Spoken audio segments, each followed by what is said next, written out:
Baik, assalamualaikum warahmatullahi wabarakatuh. Selamat pagi, salam sejahtera untuk kita semua. Anak-anak sekalian, siswa-siswi kelas 7 SMP Mutiara yang saya cintai, saya sebagai guru PPKN, kita ingin menyampaikan perkenalan pertama bahwa saya Didin Muhyiddin sebagai guru mata pelajaran PPKN di SMP Mutiara, dan saya perkenalkan bahwa materi PPKN yang saya ajarkan pada pertama permulaan kali ini, kita akan memperkenalkan bab 1 yang kita lihat adalah komitmen terhadap Pancasila sebagai dasar negara. Sebagaimana kita ketahui, negara Republik Indonesia sudah 75 tahun merdeka. Sebentar lagi kita akan memperingati hari lahirnya proklamasi pada tanggal 17 Agustus yang kita akan peringati yang ke-75 tahun merdekanya Indonesia. Dan sering kita lupakan, kalau hari proklamasi kalian sejak SD sudah tahu, tapi lupa bahwa berikutnya satu hari setelah itu ada peristiwa penting. Kapan itu? Pada tanggal 18 Agustus 1945. Apa itu? Itu disahkan Undang-Undang Dasar 1945 dan ditetapkannya Pancasila sebagai dasar negara. Jadi banyak kita sering dengar proklamasi Negara Kesatuan Republik Indonesia 17 Agustus 1945 oleh proklamator kita Bung Karno dan Bung Hatta. Tapi kita lupa, satu hari setelah itu peristiwa penting yang mengikat persatuan dan kesatuan bangsa adalah ditetapkannya Pancasila sebagai dasar negara. Oke.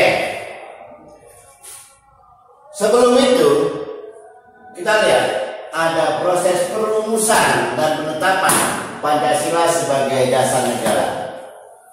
Pertama sekali kita lihat setelah Indonesia lepas dari tangan Belanda yang 360 tahun bercokol di Indonesia dan sudah mendarah daging dengan sebagian bangsa Indonesia, sehingga sulit untuk kita pisahkan mana penjajah dan mana yang bukan penjajah. Karena mereka dengan politik air hangatnya mengadu domba kita, sehingga sudah menjadi kebiasaan Belanda menjadi masuk ke dalam budaya Indonesia. Contoh, banyak anak kecil bisa bahasa Belanda tapi dia nggak ngerti apa artinya. Pada saat mereka main kelereng, stand, berdiri, lepas kelereng, nyentuh orang bilang du. Bahasa Indonesia itu artinya jauh, dilempar kelereng itu. Itulah sudah mendarah daging. Salah satu contoh saja, ya, salah satu contoh saja. Budaya Belanda sudah masuk ke Indonesia karena lamanya dijajah. Untuk itu kita ingin lepas dari belenggu itu.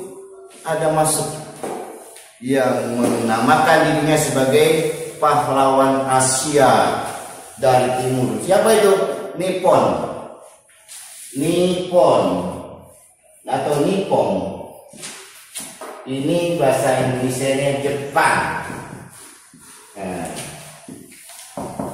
ini dia mengaku ayam jago dari timur nih, awalnya pahlawan Asia yang ingin merekrut Asia Timur dan Asia Tenggara menjadi kawannya untuk melawan bangsa Eropa. Tertariklah kita di sana sehingga masuk Jepang sini memang betul. Mereka membantu kita mengusir Belanda. Masuk ke sini tahun 1942. Ya, 1942 Jepang masuk Indonesia. Ke Indonesia. Nah, Jepang masuk ke Indonesia. Nah, apa jadinya? Ingin membantu kemerdekaan untuk Indonesia, sehingga Jepang membentuk tentara yang namanya PETA. Apa? PETA. Apa itu PETA? Ya, membentuk PETA. PETA. Tentara PETA apa itu? Pembela tanah air. Pembela tanah air. Nah, bahasa Jepangnya Dokuritsu Junbi Kosakai. Ya.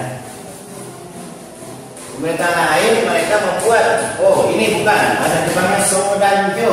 Ya, Sodanjo. Ya. Nah, Sodanjo.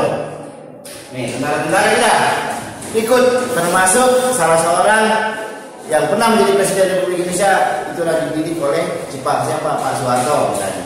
Dan para pendahulu kita, mereka kita manfaatkan untuk mencari kedisiplinan dan ilmu taktik kemiliteran. Ada manfaatnya. Tapi Jepang membentuk ini dan membuat yang namanya BPUPKI, ya. BPUPKI,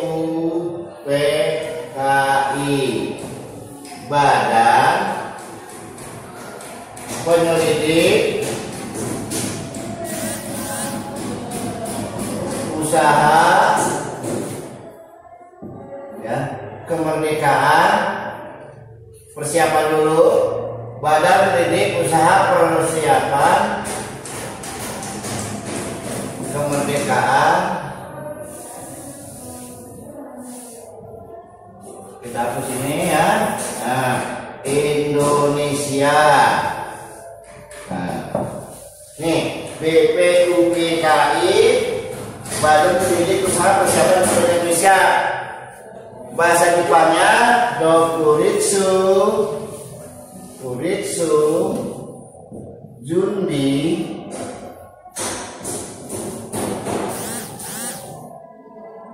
Kosakai. Ya. Jadi membuat Sodanjo atau tentara di sini membentuk Badan Penyelidik Usaha Persiapan Kemerdekaan Indonesia atau Dokuritsu Junbi Kosakai. Jepang seakan-akan sangat berjasa di Indonesia pada kekerasan Jepang. Tapi kita ambil hikmahnya. Kita lihat ya, kita lihat Jepang itu sendiri ya.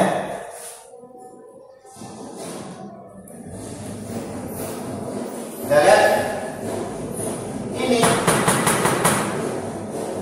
membuat persiapan untuk apa? Untuk kemerdekaan. Ternyata semua khayalan. Tapi kita ambil hikmahnya kalau semua itu menjadi suatu persiapan. Kenapa? Jepang sangat disiplin. Contohnya setiap pagi siswa, kantor dan sebagainya harus wajib taiso. menghadap matahari. Apa itu taiso? Olahraga. Olahraga. Matahari ternyata sangat bagus dalam mengandung vitamin untuk tulang, vitamin D, ultraviolet. Orang kita saat itu sehat, kuat. Ya padahal seperti apapun itulah. Kita lihat proses perukusannya.